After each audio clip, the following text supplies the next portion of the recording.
Ah salut Stick, ça va? Ouais, ça va mec. Ouais, tranquille et toi man? Impeccable. Bah ouais, tu fais quoi là? Bah j'ai acheté une petite citrouille, je la trouve pas mal, t'en penses quoi toi? Bah elle est pourrie ta citrouille. Un peu comme le dernier film, non? Bah qui le dis-tu?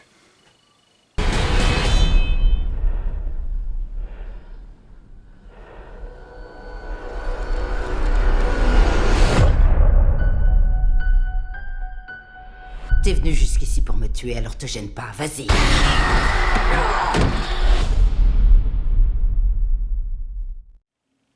Salut à tous et bienvenue pour cette nouvelle critique de film. Et ce soir c'est consacré à Halloween Ends, sorti il y a à peu près une semaine.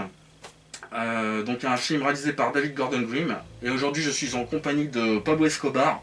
Pablo X Roublard. Ah, X Roublard, autant pour moi. Aka Mathieu, C'est ça tout à fait. nouvel acolyte de la chaîne. Comment Enchanté. vas-tu Mathieu? Ça va et toi? Impeccable, La forme. impeccable. Ça fait plaisir de faire cette critique avec toi. Bah, parce que du carrément, coup, moi aussi. on a été le voir ensemble C'est ça tout à fait, on a été voir le Ouais. film ensemble. dimanche dernier. Exactement. Et du coup, qu'est-ce que t'en as pensé de ce dernier épisode de la trilogie de David Gordon Green? Et ben j'ai été partagé pendant un bon moment du film. Ouais. En fait j'attendais beaucoup de choses, mais finalement je suis quand même assez déçu de ce dernier volet. Ouais. Et toi? Ouais, moi aussi, c'est pareil. C'est vrai? Je m'attendais pas à ça et en fin de compte, je trouve que c'est par rapport à la bande-annonce que j'ai pu voir, c'est une grosse carotte quoi. Bah, On nous a mis- souvent les bandes annonces ça nous met pas mal l'eau à la bouche, mais en fait finalement il fallait voir le film et on s'est rendu compte par nous-mêmes que le film n'était pas du tout ce à quoi on s'attendait. Voilà, exactement. Donc voilà, donc c'est un film donc réalisé par David Gordon Green, produit par Debra Hill et Jamie Lee Curtis, Complètement. et aussi en collaboration avec John Carpenter. Bien sûr. Donc celui qui a réalisé donc le film culte des années 70, 78 exactement. Complètement. Celui qui a vraiment créé le slasher movie. Et donc du coup c'est la suite directe en fait de cet épisode là quoi, de 78. Donc avant il y a eu Halloween de 2018. Halloween Ensuite Kills. il y a eu Halloween Kills en 2021. 2020 ou 2021, ouais. L'année dernière. Ouais, c'est ça. J'en avais fait une critique. Et puis cette année donc du coup Halloween Ends. Donc la fin. Donc en gros c'est une quadrilogie en gros quoi. C'est une Il y a trilogie. Une trilogie mais avec L'impression l'épisode de film. 78. C'est quoi. ça, c'est Ça ça. fait une quadrilogie. Quoi. Exactement. Parce que c'est assez compliqué quand même la saga Halloween parce qu'il y a beaucoup de timelines différentes. T'avais une photo qui reprenait quand même exactement les Oui, timelines. je mettrai d'ailleurs cette Pour photo l'incruster. pour vous montrer les différentes timelines de cette saga. On va commencer par l'histoire. Mhm. Hein. Donc on suit Corey. l'histoire de Corey Cunningham, qui est babysitter, qui doit garder un gamin d'une famille assez aisée, on va dire, Exactement. à Donfield. Donc ça se passe un an après les faits de Kills, donc en 2019. Et du coup, Corey doit garder cet enfant. Et Un drame. il y a un drame qui surgit quoi. Exactement. En fait, Là-dessus, on a été surpris, toi et moi. Ah ouais, par contre, Ça a intervenu vraiment les 5 premières minutes du film. Voilà. Et d'ailleurs, au départ, ça nous a mis l'eau à la bouche. On s'est dit, ah ouais, le film il commence bien quoi. hmm, Après, bien sûr, on peut en parler. Il y a un drame qui surgit, donc une petite blague. en fait, une petite blague d'un gamin, du gamin quoi, qui veut faire flipper en fait Son babysitter. Corey, quoi, le babysitter. Et ça tourne au drame, en fin de compte, il se fait enfermer dans une salle, Dans à le l'étage, grenier. Dans le grenier, donc tout en haut de la Ouais, baraque. puis il faut savoir que la baraque elle fait quand même 2 étages, hein, c'est une grosse baraque. C'est vraiment c'est un villa, manoir, quoi, ouais, c'est c'est villa, ça, quoi, exactement. clairement. Et du coup, par un excès de colère, Corey met un coup de bâton dans la porte, qui fait valdinguer le gamin, Il passe par-dessus par-dessus la rambarde voilà, et il tombe de 2 étages. et il tombe net comme un piano de cartoon. Quoi. Exactement, Et c'est vraiment ça. Il se fait, mais... Et au même moment, les parents rentrent et avant qu'il tombe, il entend de la voix de Corey, je vais te tuer, qui Ouais. commence à en avoir marre d'être enfermé. Voilà. Je vais te tuer, le gamin tombe, il voit les parents rentrer à ce moment-là. Le gamin tombe devant les parents, donc comme une automatiquement les parents pensent tout de suite que c'est Corey qui l'a tué, il a entendu dire je vais te tuer. Et donc du coup, il lui maintenant précède une réputation de tueur, de babysitter tueur. Voilà. De psychopathe en gros. Exactement, et du coup ça maintenant arrive. tout le monde lui en veut par rapport à ça, il Voilà. est connu par rapport à ça. De Donc, par il les s'est médias, passé- tout ça. Donc il a fait quelques années de prison. Tu le retrouves donc après le générique, qui est pas Même mal pas, il d'ailleurs. a été acquitté. Il a Il a été ouais. acquitté en fait, il s'est Ouais. rien passé finalement, et c'est pour ça que les parents D'ailleurs, lui il en est veulent sorti encore. assez rapidement d'ailleurs. Super rapidement. Je trouve que c'est un peu mal fait quand même. Bah c'était j'ai envie de dire, un petit raccourci scénaristique qui s'est permis le réalisateur pour pas trop s'étaler. Puis heureusement qu'il s'est pas étalé là-dessus parce que si on voit la suite du film, sinon on n'a pas fini. Ouais, c'est clair. Parce qu'il dure quand même 1h50 le film. 1h50, c'est Il est assez long, il y a quand même des longueurs et tout. Enfin, c'est... Ouais, mais franchement, il y a des moments je me suis vu regarder la montre quoi. Ouais, moi aussi. Ouais. C'était long. Moi aussi. C'était super. Donc du coup, le générique se passe. D'ailleurs, pas mal le générique. Hein. J'ai beaucoup aimé les citrouilles. Ouais, les transformations de citrouilles et tout qui se décomposent. Après, un autre qui apparaît. Ça faisait un peu old school, mais c'était quand même super sympa. Ouais, j'ai trouvé ça vraiment sympa. Puis avec la musique culte, de toute façon, qui marche à chaque fois. Donc c'est toujours aussi, comment il s'appelle, Carpenter et son fils, hein, Cody, qui font les musiques. Ouais, bien sûr. Donc bah voilà, hein, c'est toujours de l'excellence. Du coup, là on retrouve après Laurie. Oui. Qui écrit, qui se retrouve en fait chez elle 4 ans après, donc elle a tout oublié, elle a décidé de déménager de sa souricière en fait, là dans le Halloween Kills, on voit sa maison qui est piégée de partout, etc. Elle a décidé en fait de mettre de côté ses démons pour venir habiter à Dawnfield et essayer de profiter de sa vie, donc ça faisait 4 ans qu'elle avait si rien n'était passé. Exactement, quoi, en fait pour essayer de pas donner de crédit finalement à Michael Myers, de vivre sa vie comme elle l'entendait.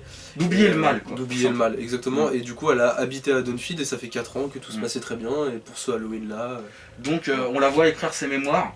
Ouais, c'est un bouquin, son bouquin. Ou ses mémoires ou un bouquin, on sait pas réellement si elle le publiera. Mais c'est ça, elle retrace un petit peu de manière littéraire quand même un petit peu ses souvenirs. Du coup voilà. Et donc on va revenir sur Corey parce que à savoir que le film se base sur Corey. Alors moi j'ai pas compris ce choix scénaristique. Est-ce qu'on spoil tout de suite ou pas? On est là pour ça. On est là pour ça.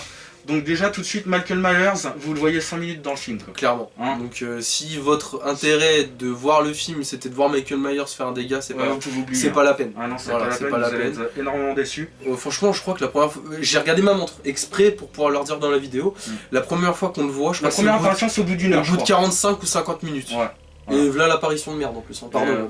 On va expliquer le truc du coup, alors il y a Corey qui ressort et tout de prison.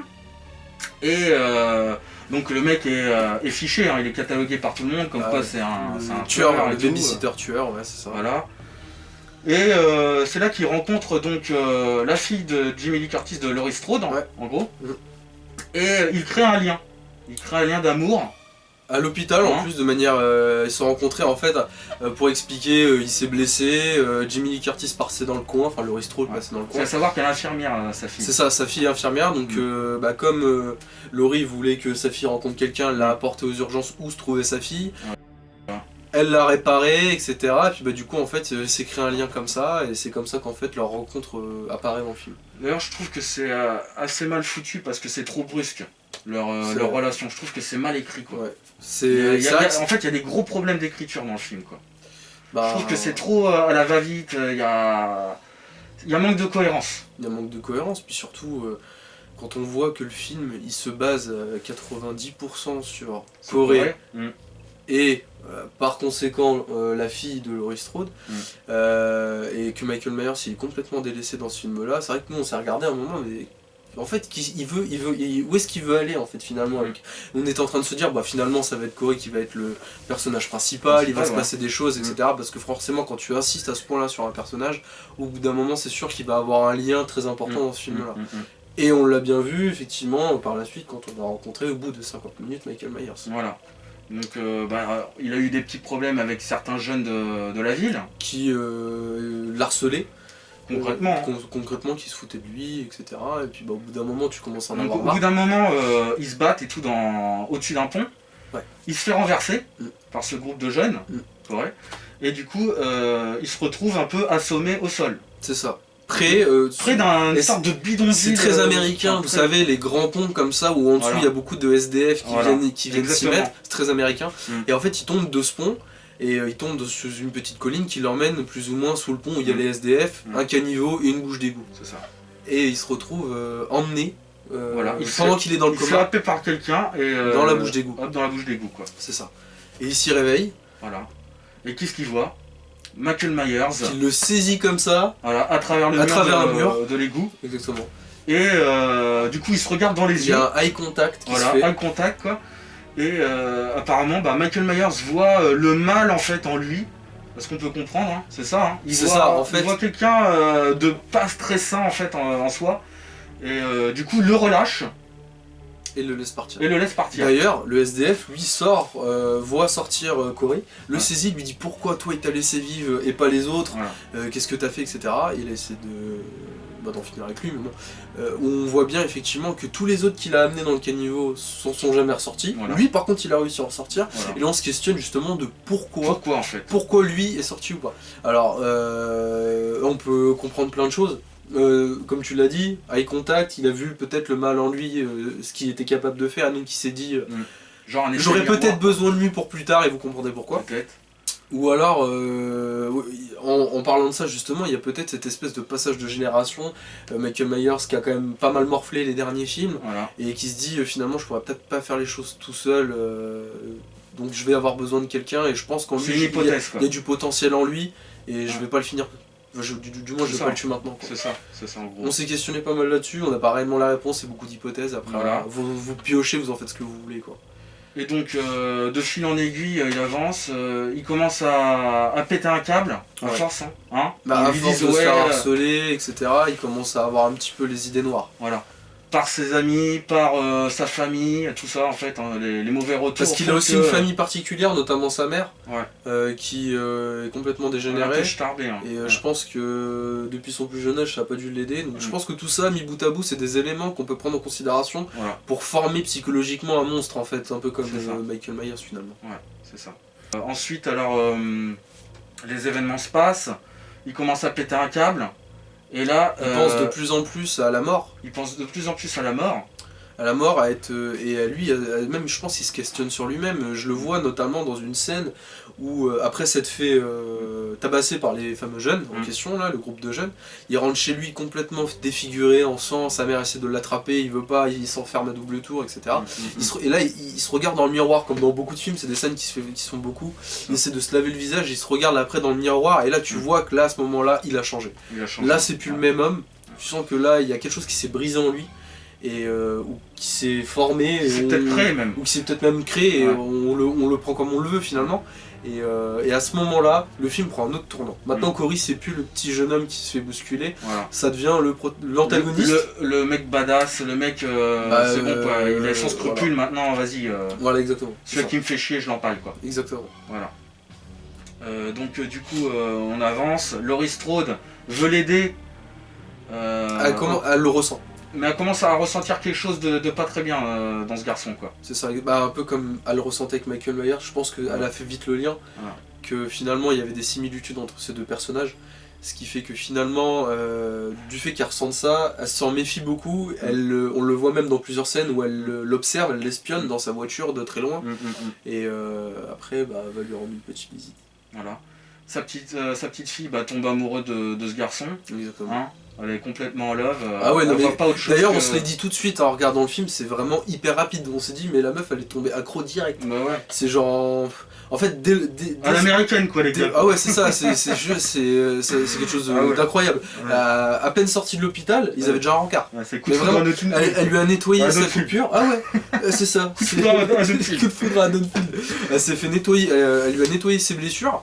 Est-ce que tu m'apprendrais à faire de la moto? Est-ce que tu voudrais qu'on sorte samedi? Enfin, on s'est regardé, mais c'est sérieux quoi.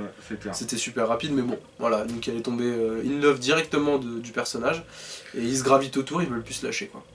Donc du coup, le mal s'empare de lui et il veut concrètement ressembler à Michael Myers quoi. Bah ouais, en fait il l'idolâtre. Il l'idolâtre en gros quoi. De plus en plus. C'est ça. Hein. C'est ça. Et on va même voir une scène, mais que je trouve quand même pitoyable parce que bon, le mec quand même, Michael Myers. Voilà quoi, il s'en est pris plein la gueule, il s'est toujours mis debout, hein, il s'est toujours remis de ça, de ses blessures. Et là il se prend des patates dans la gueule dans les égouts par Corey. Pour récupérer en fait le masque de Michael Myers. Alors ça c'est tout à la fin. C'est avant la scène finale. Ouais. Mais effectivement on voit plusieurs scènes où Michael Myers en fait, et ça m'a choqué, où on le voit comme un être diminué. Affaibli, diminué. En fait pour moi Michael Myers il fait plus peur. C'est plus le personnage qu'on a connu. Iconique, le mec vraiment badass. Là il faisait pitié. Rien ne peut l'arrêter. Et en fin de compte, tu vois que ce gamin de 21 ans, il arrive à le coucher. Voilà, alors effectivement, dans les deux derniers films, il a pris cher. C'est normal d'ailleurs, à chaque fin de film je me demande comment il est pas mort, mais bon. Effectivement, il a pris cher. Mais là, dans ce film-là, particulièrement, on voit qu'il est capable de rien faire. Il a plus le dessus sur personne, même sur un gamin qui est épais comme ça. Il se fait manger de patates, il est couché. Voilà. Franchement, ça m'a fait de la peine de voir Michael Myers. Je trouve ce personnage iconique de cette saga, ils l'ont saccagé. Ils l'ont saccagé, c'est exactement le terme. Ils ont démystifié le personnage. Et malgré qu'il soit quand même affaibli par rapport à ces différentes péripéties qui s'est passé, bah franchement là je le reconnaissais plus et franchement ça me faisait chier de voir le film. C'est ça. Et du coup donc alors Corey donc veut se venger au fil du film. Des personnes qui l'ont harcelé ou qui ont harcelé sa copine donc la petite fille de Laurie Strode. Exactement. Allison. Pour se venger. Et c'est là qu'il commence à mettre un masque. On va dire un masque quelconque. À la base, c'est un masque d'épouvantail. Un masque d'épouvantail. Il ressemble réellement au masque de 1978, du premier quand le gamin avait massacré sa sœur. Exactement. Voilà. Et même, j'irais même plus loin, il ressemble aussi, même si c'est à quelques détails près, au masque dans Halloween de 2007, il me semble, avec Rob Zombie, où on voit le jeune avec les cheveux blonds là, tué la première fois dans les bois, avec le masque d'épouvantail. Ouais, c'était un masque de clown épouvantail, mais ça lui ressemblait énormément. Pour moi, c'est un genre de clin d'œil peut-être au film de Rob Zombie. Très bas de gamme en fait. Le masque. Ah oui, complètement, oui, c'était vraiment un masque pour enfants quoi. Donc du coup, là, il commence à se prendre pour Michael Myers, il commence à tuer des gens. Il éprouve du plaisir, un certain plaisir. Voilà. On le ressent. On le ressent, de toute façon. Et la première fois qu'il voit Michael Myers tuer, c'est dans les égouts. Dans les égouts. Où il voit la personne qui tournait autour de sa copine. Voilà. En fait, il l'a emmené dans les égouts. En fait, c'est un traquenard. C'est ça. Et du coup, Michael Myers arrive. Il le motive à tuer ce mec. En gros, il lui demande et il se retourne vers lui, il fait comment je fais. Comment je fais pour le tuer quoi. Parce que il l'a enchaîné à coups de patate, il l'a mis au sol, par contre pour le terminer il savait pas faire. Et là Michael Myers, il lui sort un couteau rouillé du diable. Voilà. Mais vraiment, un couteau rouillé du Jésus-Christ, le truc il était comme ça, il y a encore du kiri dessus, et, bref, pour le terminer. Et du coup il l'empale, il commence à l'empaler une fois. 2 fois. Michael Myers, Ouais, Michael Myers commence à empaler le. Et puis après, il le termine sur lui comme ça. Et en plus, le pire, c'est qu'il tient le cadavre comme ça. Il est allongé sur lui. Et il voit les coups de couteau comme s'il le tuait lui, en fait, finalement. Et là, en fait, on avait l'impression qu'il avait un regain d'énergie, Michael Myers, une fois qu'il avait replanté quelqu'un, il avait retué quelqu'un. Comme s'il rechargeait ses chakras. Voilà, c'est ça. Et tac, tac, tac. Il montrait à Corey comment tuer et tout. Et là, tu vois, il prend un malin plaisir, Michael Myers. Voilà, et dans les yeux de Corey, on voit la fascination pour le truc. Tu vois, même, il est comme ça. Michael Myers, tu sens qu'il dans la respiration, il est très animal. Ouais, c'est vrai. Il est très animal, et puis tu sais, il a un regain d'énergie, quoi. Le fait d'avoir tué quelqu'un, ça l'a boosté, quoi. Ouais, complètement. Et donc, du coup, pourtant. Ce que aussi j'ai eu du mal à comprendre, c'est que pendant quasiment tout le film, en fait, il est terré dans ce caniveau, il veut pas bouger, c'est son terrier. Pendant 4 ans, le mec, il est resté dans les égouts, on sait même pas comment il a survécu, on sait pas comment, qu'est-ce qu'il mange, qu'est-ce qu'il boit, est-ce que le mec il fait du sport le matin en train de faire des pompes. Non mais c'est vrai, il reste terré dans son truc, il veut pas sortir quoi. Voilà. Peut-être pour attendre la Halloween, la soirée d'Halloween. Ça manque quand même de cohérence quoi, le mec il fait comment pour survivre dans des égouts quoi. Il y a vraiment trop de questions qui restent en suspension, même si ça reste des détails. Ça reste quand même important, c'est vrai que c'est pas justifié, on n'a pas énormément d'informations en ce qui le concerne, on sait pas ce qu'il est devenu. Un manque de profondeur d'écriture. On l'a pas vu en fait, comme dans certains films, à la fin d'un film, on le voit par exemple dans La Maison Brûlée, et dans le film d'après on le voit ressortir de la maison brûlée, etc., voir ce qui est devenu. Là en fait on le voit, il apparaît dans le caniveau comme ça. On sait pas ce qui s'est passé. On sait pas réellement ce qui s'est passé, vraiment. Donc après ça, les deux collaborent. Ouais, c'est un espèce de pacte. Non mais laisse tomber, j'ai jamais vu ça. Parce que là quand même, faut expliquer une chose. Déjà, d'une part, la première fois qu'il le rencontre, il le laisse en vie. Ouais. Ok, on est d'accord. Donc déjà, premièrement, Michael Myers ne laisse jamais personne en vie. J'ai jamais vu ça, moi. Il tue tout le temps. Ouais. Mais n'importe qui. Là, déjà, il y a quelque chose qui cloche. Mais de deux, c'est qu'il collabore avec quelqu'un d'autre pour faire ses meurtres. Et ça, pour moi... Et ça, c'est une erreur monumentale. Pour moi, c'est une erreur monumentale au niveau de l'écriture du personnage. Mais je te l'ai dit pendant la séance. À quel moment Michael Myers il collabore avec quelqu'un quoi. Je te l'ai dit pendant la séance. Dans toute la saga, dans toutes les timelines. Mais ça nique ni tête. Il est tout seul. Ça nique ni tête. Pour moi là. Alors, ça nique ni tête, mais pour moi, ça revient à ce qu'on s'est dit tout à l'heure. Comme c'est un être affaibli, diminué, etc. Il avait peut-être un objectif qui était, comme pour tous les films, tuer Laurie Strode.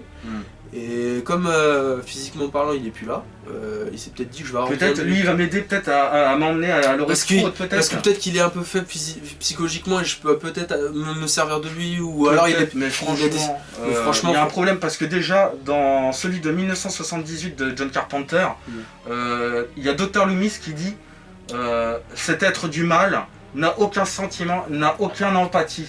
Ouais, c'est ça, il n'a pas de ressenti, il n'a pas de sentiment, il n'est pas humain. Le psychologue de Michael Myers, c'est un Dr. Loomis. Et là, il en aurait éprouvé à ce moment-là. Et là, comme ça, d'un coup, il a des sentiments, il a des émotions, il a de l'empathie pour une personne, il va se mettre avec quelqu'un. Non, mais là, il y a un gros problème. Il y a que les cons qui changent pas d'avis. Il y a un gros problème d'écriture. Voilà. Donc, c'est vrai que c'est une facilité peut-être scénaristique, je sais pas, mais ce choix, c'est vrai qu'il est discutable. Il est même très discutable et je pense qu'il va être même controversé quoi. Au bout d'un moment, ça, pour moi c'est vrai que ça marque un tournant dans la saga. Là c'est plus pareil. J'ai du mal à accepter ça moi, tu vois. Moi j'ai plus vu le film pareil derrière la séance, je l'ai pas regardé pareil.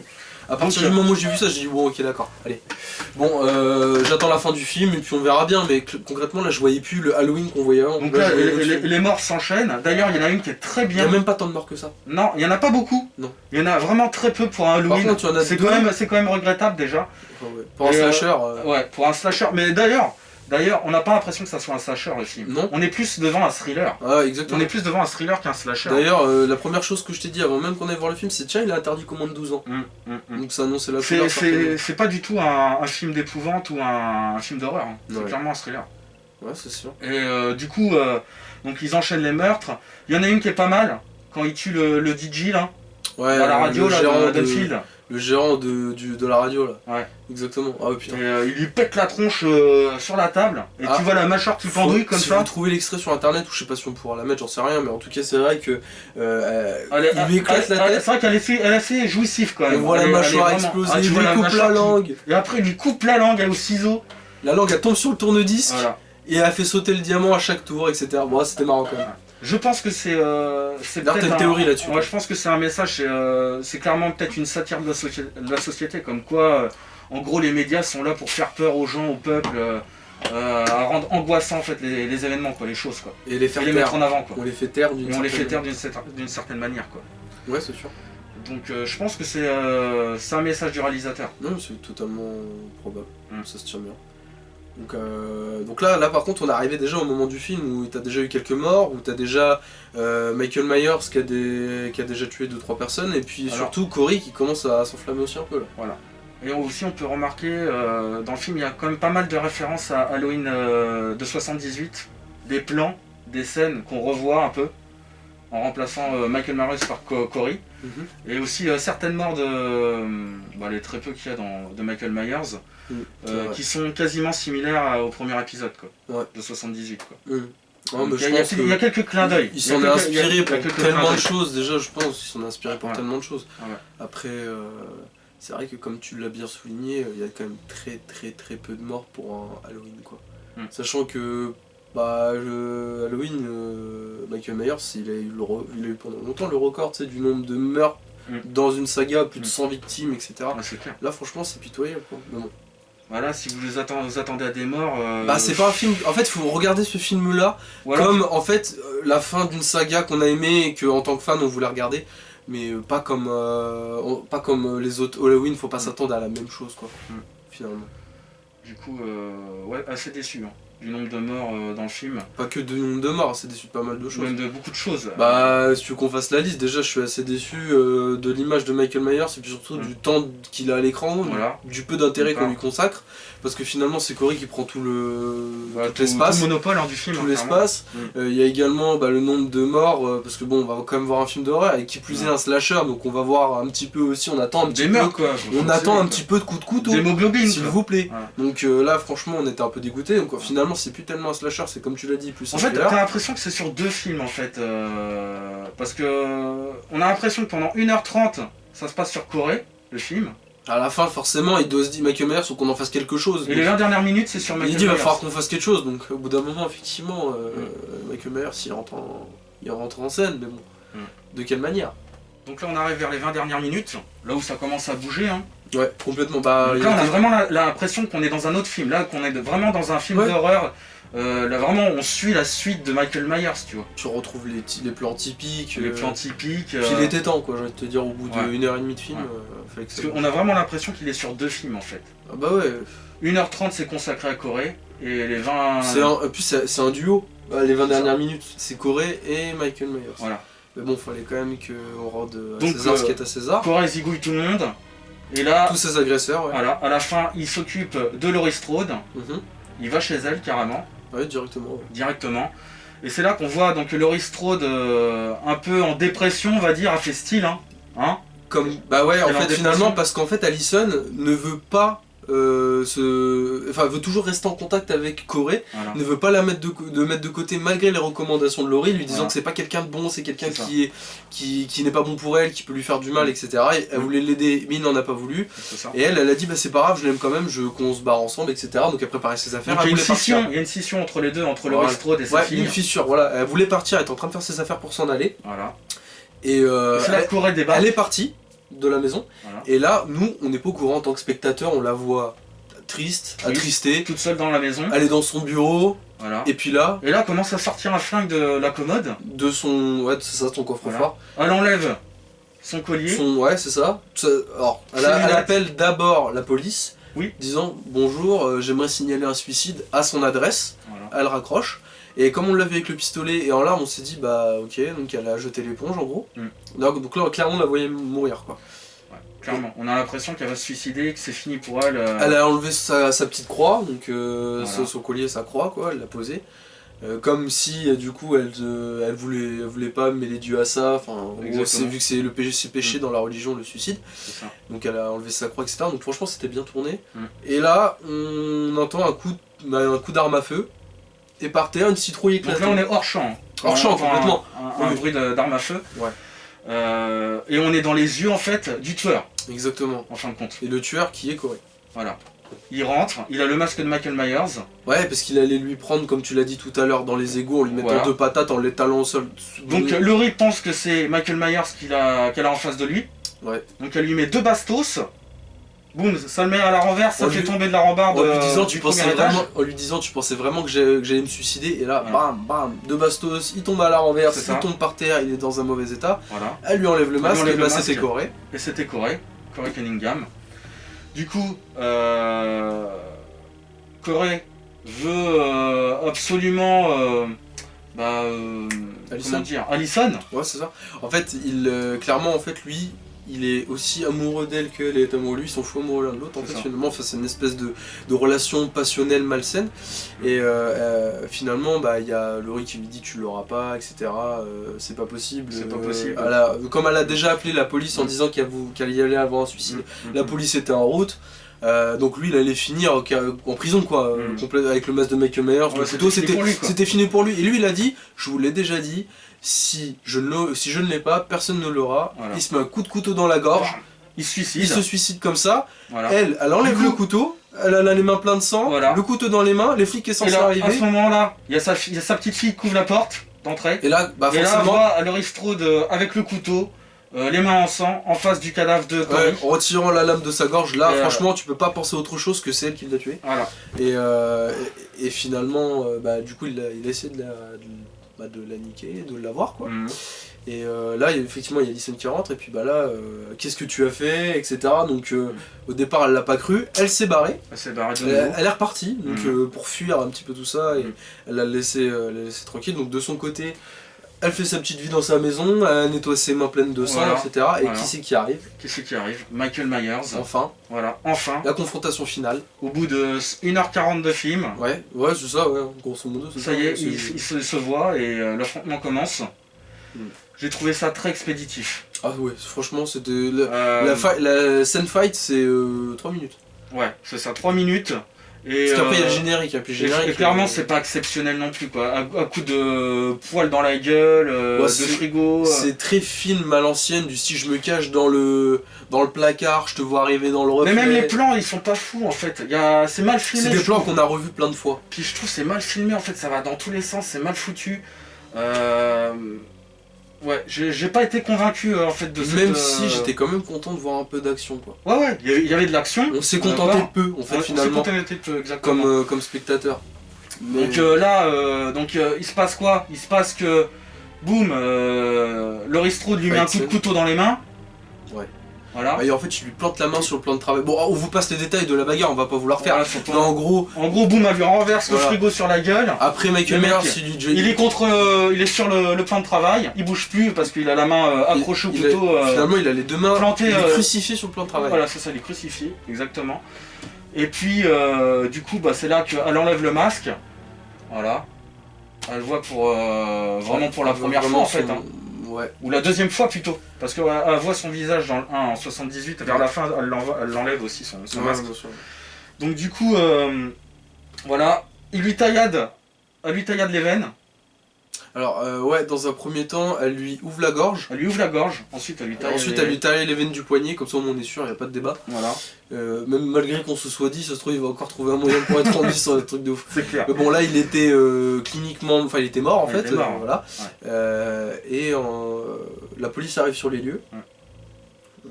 Et finalement on voit que ils se mettent d'accord pour exhiber Michael Myers sur le toit de la voiture. Sur place publique, en gros. Sur place publique. En fait, ils font une procession, en fait. Il Voilà. se passe une procession, ils accrochent donc Michael Myers sur le toit d'une voiture. Ils font le tour de la ville d'Haddonfield. Et puis il y a un cortège. Donc il y a un cortège de toute la ville. C'est le cortège de Chris Kyle dans American Sniper. J'ai jamais vu autant de bagnoles. Ouais, c'est clair. Non, vraiment, c'est un cortège avec bien sûr en tête de cortège la voiture avec. Ce qui donne quand même cet effet iconique du personnage, quand même, tu vois. Ça, c'était pas mal. Le fait qu'il y avait autant de monde, mais après, c'est vrai que ça arrive tout de suite rapidement. C'est le croque-mitaine, comme ils l'ont dit dans le film. Pour plusieurs fois, c'est comme pour beaucoup, c'était une légende. C'est une légende. On sait même pas s'il existait. Donc là, on montre bien qu'il a existé, puis on montre bien que c'est la fin de Michael Myers. Là, on marque vraiment la fin du film. Une ère, quoi. C'est la fin d'une ère, c'est la fin d'une légende, entre guillemets, pour l'appeler comme ça. Voilà. Et jusqu'à un broyeur qui se trouve d'ailleurs être dans l'entreprise du père de Corey. Voilà. La casse. Voilà. Oui, la casse de voiture. Hein, ouais, c'est ça, ouais. où il travaille et donc du coup, Laurie Strode jette le corps de Michael Myers donc là, il est dans le broyeur. Là, broyé, bon là, on vous évite les détails parce que bon, c'est une vraie boucherie. Ouais, puis là, ça m'étonnerait qu'il s'en sorte. Ouais. Là, tu peux te dire c'est fini, quoi. Non, ouais, là, je pense que c'est fini. Là, c'est vraiment ends, fini, terminé. Ouais. Et donc, du coup, effectivement, comme elle l'a dit, il n'y aura pas de pierre tombale, pas de. Ouais, c'est ça. Hein. Pas de cérémonie, etc. Ouais, c'est vraiment, on essaye de l'oublier. Comme s'il n'existait pas, en fait. On essaye d'oublier tout le mal qu'il a fait. Voilà. Elle tape les différents mémoires, ses mémoires sur son ordinateur. Et il y a une phrase qui nous a bien plu. Effectivement, c'est le mal. Bon, texto, je l'ai pas exactement mot pour mot, mais ça fait quelque chose comme le mal est partout. Il change juste de forme. Voilà, et d'ailleurs, Corey, dans le film, il est surnommé The Shape, et The Shape, c'est la forme. Ils sont juste de forme. La lueur, la nuance. Ouais, c'est ça, et puis de la personne forme, aussi. Le mal, il peut être dans différentes personnes. Donc voilà, le mal change juste de forme. Et ça. Voilà. Donc voilà, et puis ça se finit sur un plan de Laurie Strode et de l'ancien shérif en fait de l'épisode précédent, Halloween Kills. Qui lui ramène des petits légumes du potager. Voilà. Et puis en gros ils vont finir ensemble. Hein, certainement. Une sorte de happy ends. Ouais, c'est ça. Quoi. C'est terminé. Et puis ça se finit sur ce plan-là avec la maison derrière. Et puis voilà quoi. Et c'est la fin d'une légende des slasher movies. Voilà. Donc alors. Pour essayer de finir, si vous avez vu déjà plusieurs Halloween, si vous avez déjà suivi la saga, que vous connaissez un petit peu et que vous aimez ce genre de film et que vous avez aimé la saga, allez le voir pour la forme. Ouais. Je pense, chacun a son avis, mais pour moi c'est aller le voir pour la forme parce qu'il mérite d'être vu dans le sens où ça reste la fin de Michael Myers. Une saga, ouais. Donc si vous avez aimé les films, allez le voir, voilà, histoire de dire je les ai vus, j'ai vu la fin, voilà. Vous attendez pas à un film qui bouge énormément, vous attendez pas à un film un Halloween pur et dur, voilà, gros, quoi. Comme on a connu, vous attendez pas à ça, vous serez déçus. Allez le voir pour la forme et surtout prenez-le comme il est. C'est plus un film métaphysique. Ouais, prenez-le comme il est. Sur le principe de la fin d'une saga et puis voilà quoi. Si vous avez pas vu tous les Halloween et que vous allez juste voir ce film pour voir un film d'horreur, n'y allez pas, ça sert à rien. Donc si on a une note à mettre, on met combien? 5 sur 10? Ouais, dans la mesure où effectivement ça reste un film, une saga culte, moi je mettrais pas plus de 5 sur 10 vu ce qu'on nous a apporté au niveau Moi du je scénario. m'attendais à mieux. Ouais, complètement. Ouais, complètement. Pour finir une saga C'était en encore un beauté, film pour faire un peu d'argent, quoi. Il aurait pu se finir aux deux, finalement. C'est vrai. Non, mais complètement. Non mais exactement. Mais bon, voilà, c'était Donc, histoire de faire un opus de plus, donc... Mais ouais, pas plus de 100 que ça, c'est sûr. Hein. On se baserait sur les critères, forcément, c'est scénario, action, cohérence avec les différents Tout ça, films. ça va pas quoi en fait. Ouais, c'est ça, et puis pourquoi avoir rajouté un nouveau protagoniste, quoi. Enfin, d'antagoniste maintenant, mais... Puis il y a de la lenteur quoi, des fois il y a des longueurs. Ouais, ça avance pas. Donc, ouais, 5 sur 10, pour moi, il est passable, mais vraiment passable vite fait, quoi. Je suis déçu. Ouais, c'est ça qu'on peut retenir finalement, c'est qu'en tant que fan, on est déçu. On s'attendait à mieux. Voilà, donc maintenant c'est fait. Heureusement qu'il n'y en aurait pas un quatrième. Bah, non, tu sais pas, hein, avec Hollywood. C'est ça, c'est ça. Ouais, Tu sais, ouais, Chine à pognon, donc ils peuvent faire ce qu'ils veulent. Tu sais, finalement, ça pourrait être. Ils peuvent trouver même un autre personnage annexe qu'on a vu dans ce film-là pour prendre la place de. Ouais, en vrai, on peut s'attendre à tout, mais bon, j'espère pas. Mais bon, voilà. Donc voilà, c'était notre critique du film Halloween Ends, donc un film de David Gordon Green, à la fin de cette nouvelle trilogie. Bien déçu. Dites-nous dans les commentaires si, le film vous a plu, si vous l'avez vu aussi, hein, forcément. Et puis ouais, vos critiques, et carrément. puis vos critiques, quoi, vos retours sur ce film. C'est le moment d'échanger, et puis bah de mettre un pouce si ça vous a plu. Et puis bah moi je vous dis à bientôt pour une prochaine vidéo. Merci Mathieu. Bah merci à toi de m'avoir invité, merci à vous. Bienvenue sur la chaîne. Hein, ouais, carrément. pour d'autres critiques ou même sur le jeu vidéo. Bah carrément, ouais, non, complètement. C'est vrai que je joue pas mal aux jeux vidéo aussi, on se connaît depuis déjà quand même pas mal de temps. Mais ouais, avec plaisir, je reviendrai si l'occasion s'en présente. Merci à vous d'avoir regardé la vidéo. Merci à tous et surtout un joyeux Halloween. Bye bye. Ciao. Ciao.